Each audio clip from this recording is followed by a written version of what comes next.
अडानी अंबानी का दलाल ना बनकर इजराइल और अमेरिका का दलाल बन चुका है। जंतर मंतर से कोई भी खाने का ऑर्डर आएगा तो आप लोग उसको भेजना नहीं है। मार रही है बेटियों को, कहाँ का ये धर्म है? ये पड़ोसी देश का जासूस है, ये अपने देश के बच्चे ही नहीं है। और देखिए भीड़ में एक जाना पहचाना चेहरा हमें मिला है। कांग्रेस से हमें मिली है ज़ेबा खान जी। ज़ेबा जी, आज आप यहाँ पर पहुंची है, रात का समय है।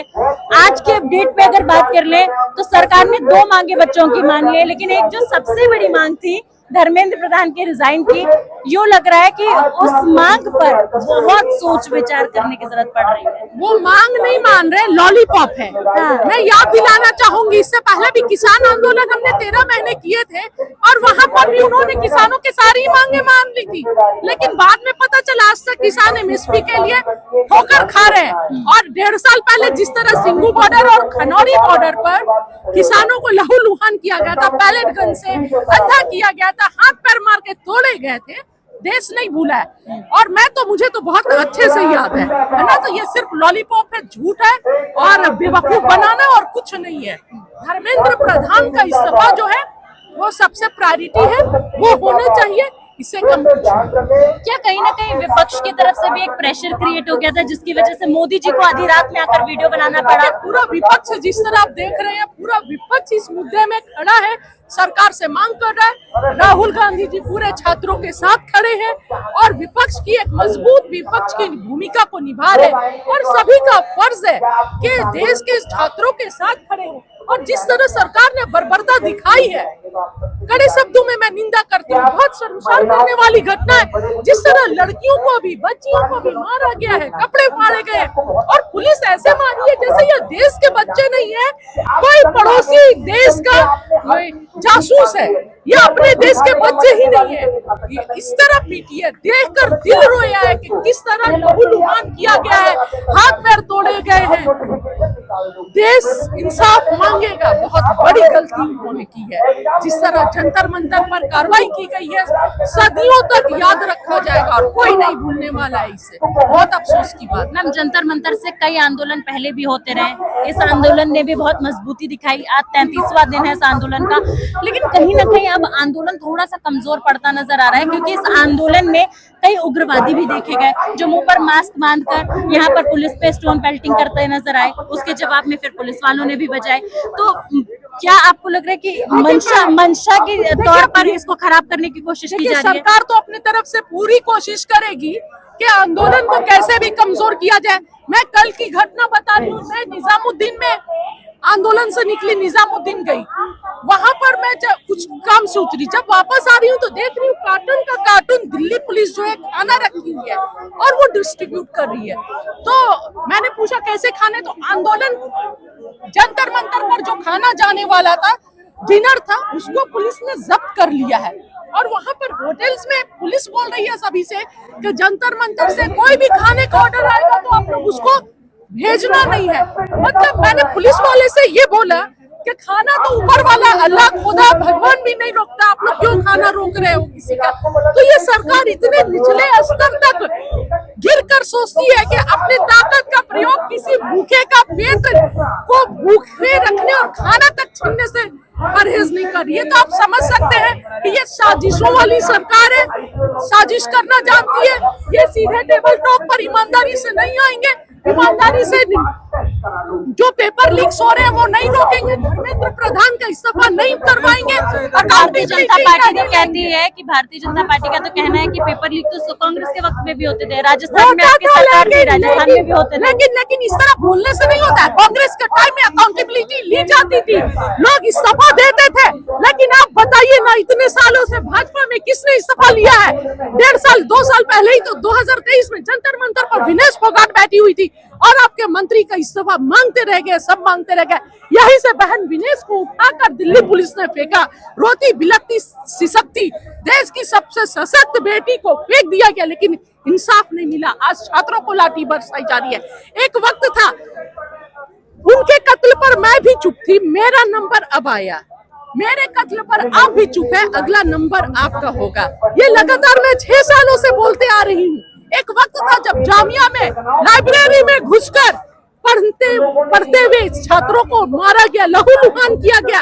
उस समय भी दिल्ली पुलिस तो थी, लेकिन साथ में पुलिस वो थे जिनके पास शूज नहीं था, जिनके पुलिस का शूज नहीं था, यहाँ पर नेम जो प्लेट है वो भी नहीं थे। तो मतलब गुंडे घुसकर मारे थे, संगी गुंडों को घुसाकर, और यहाँ पर भी वही हुआ, पुलिस के साथ और गुंडे भी घुसकर छात्रों को पीटे। तो एक एक करके सबका नंबर आया है। मैं फिर बोलूंगी कि आइए, खड़े होइए और अपने बच्चों के भविष्य के लिए, उज्जवल भविष्य के लिए मांग कीजिए, ताकि जो भी भ्रष्टाचार है शिक्षा व्यवस्था में वो खत्म हो और धर्मेंद्र प्रधान का इस्तीफा हो। मैं ये कहना चाहती हूँ मोदी जी से कि धर्मेंद्र प्रधान का इस्तीफा होना चाहिए। जो छात्र इस प्रदर्शन में बैठे हुए हैं उनकी आवाज सुननी चाहिए, उनकी मांग पूरी करनी चाहिए। उनके ऊपर ऐसा अत्याचार नहीं करें कि पुलिस उनके ऊपर लाठी चला रही है, लड़कियों को भी नहीं देख रहे हैं कि ये लड़की है क्या है। और मोदी जी वैसे बोलते हैं कि बेटी बचाओ बेटी पढ़ाओ, कहाँ बेटी बच रही है, पुलिस मार रही है बेटियों को, कहाँ का ये धर्म है? हमारे जो बच्चों के साथ हो रहा है, ये एक पेपर लीक नहीं हुआ है भाई, 80-81 पेपर लीक हुए हैं, 1 हो 2 हो 3 हो। तो ये बताइए, अगर इतने पेपर लीक होंगे एक शिक्षा मंत्री के होते हुए, फिर तो लानत है। हम लोग का मांग है कि धर्मेंद्र प्रधान इस्तीफा दे, और नहीं देते हैं तो 2029 तक इनके सभी मंत्रालय यही युवा छीनने का काम करेगा। अब कल मोदी जी ने डर चुका है, तब ये 12 बजे बाद लाइव आए हैं, हेलो फ्रेंड बोल रहे हैं। कहने का मतलब जानते क्या है कि इस देश में 100% वोटर लिस्ट है, और जब वोटर लिस्ट है तो 50 से 55-60% ही वोट पड़ता है। 40% देश का युवा वोट डालने ही नहीं जाता बूथ पर। वो कहता हमारा पढ़ाई काम है, हमारा कोई राजनीति से काम नहीं है। तो जान चुका अपने हकीकत की बात। मैं तो कह रहा ये युवा प्रधान देश से 51% है युवाओं का, 51% से इनको डरना भी है। मैं तो ये भी कहता हूँ, अंधेरे को छाया में इतिहास हमारा पलता है, जिधर जवानी चलती है उधर जमाना चलता है, युवा शक्ति जिधर चलती है उधर जमाना चलता है। ये भ्रमित में ये देश लोकतंत्र का है, राजतंत्र नहीं है। इस देश में हम 1827 दिन का नौकर और गुलाम चुनते हैं, चाहे विधायक सांसद हो, चाहे मंत्री हो, चाहे वार्ड मेंबर सदस्य हो, देश का प्रधानमंत्री हो। ये 1827 दिन का हमारा नौकर और गुलाम है। नहीं पसंद है तो चेंज करेंगे, इस बार कतई होंगे। आज जैसे एक कलयुग नहीं है, एक कलम युग है, जिसके हाथ में कलम है उसी का युग है। मैं तो कहता हूँ शिक्षा बिना गति गई, गति बिना मति गई, मति बिना रोजगार और व्यवसाय गया। जिस परिवार जिस समाज में शिक्षा नहीं है, न उनकी गति होगी, न मति होंगे, न नौकरी पेशे में होंगे, और न व्यवसाय में सफल होंगे। आज इसी देश में एक व्यक्ति रहा गुजरात में, जिसको तड़ीपार किया था गुजरात में, आज उसके हाथ में कलम का पावर है। वही कलयुग नहीं है, एक कलम है गृह मंत्री का, जो हमारे 20 तारीख को हमारे भाई और बहनों पर लाठी चार्ज करवाया। तो घबराए मत, वो लाठी का दर्द हर गरीब गुरुआ की शान मधुर, शोषित वंचित समाज, हर गांव के, भारत के हर गांव के पगडंडियों से लेकर गलियों तक तो आवाज जा चुकी। ये खामोश है, उसी के नाते आना पड़ रहा। वो भी कहेगा। मैं गोरखपुर से ही आया हूँ, योगी जी के घर से ही हूँ, कुशीनगर डिस्ट्रिक्ट हमारा डिवीजन है। क्या नाम होगा? मेरा नाम इंजीनियर अतुल निषाद। मैं कहना इंजीनियर अतुल निषाद? हाँ। मैं कहना चाहता हूँ, इंजीनियर है। हाँ, 2014 के बाद ये सब बर्बाद कर दिया इन्होंने टेक्निकल। किसी हालत छोड़ा नहीं युवाओं को देश का। ये कहते थे जब आए थे उत्तर भारत को लूटने के लिए, इन्होंने कहा दक्षिण भारत से आने के बाद कि माँ गंगा ने हमें बुलाया है, मगर माँ गंगा को धुल नहीं पाया, माँ गंगा को बदनाम कर। हम लोगों ने समझा कि उत्तर भारतीयों और उत्तर प्रदेश के पूर्वांचल वाले ये तो माँ गंगा के नाम लेके आ रहा है। ये हम लोग ये समझने का भूल किया। ये अडानी अंबानी का दलाल ना बनकर इजराइल और अमेरिका का दलाल बन चुका। जो अमेरिका कहेगा वही ये बात करेंगे। आखिर क्यों ये हुकूमत हमारे टैक्स पेयर से इनके 10 लाख के सूटे चढ़ते हैं, ये घर से नहीं लेके आते हैं। इसका हिसाब लिया जाएगा, और जो कहते झोला उठा के चले जाएंगे, झोला भी हम लोग चेक करेंगे। और जैसे लाठी से तो झोला लेकर आए, और इनका भी झोला चेक होगा। हमारा झोला तो चेक ही हो रहा है। हमारा झोला में क्या है? एक कपड़ा है, एक पानी का डब्बा है। मोदी जी भी तो ये कहते हैं मैं फकीर आदमी हूँ, झोला उठाऊंगा, चल नहीं तो छोड़ दे। मेरे आगे पीछे कौन है, मैं तो फकीर हूँ।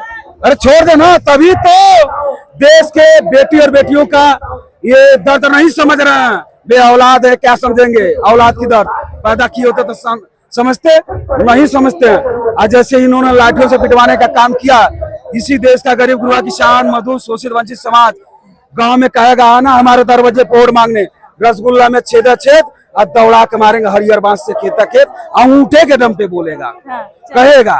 बहुत बहुत शुक्रिया इंजीनियर जी आपका। आगे बढ़ेंगे। देखिए भारी तादाद में लोग जो है यहाँ पर मौजूद हैं, रात का समय है और रात में भी जो काफिला है लगातार लोगों के आने का वो रुक नहीं रहा है। कौन है?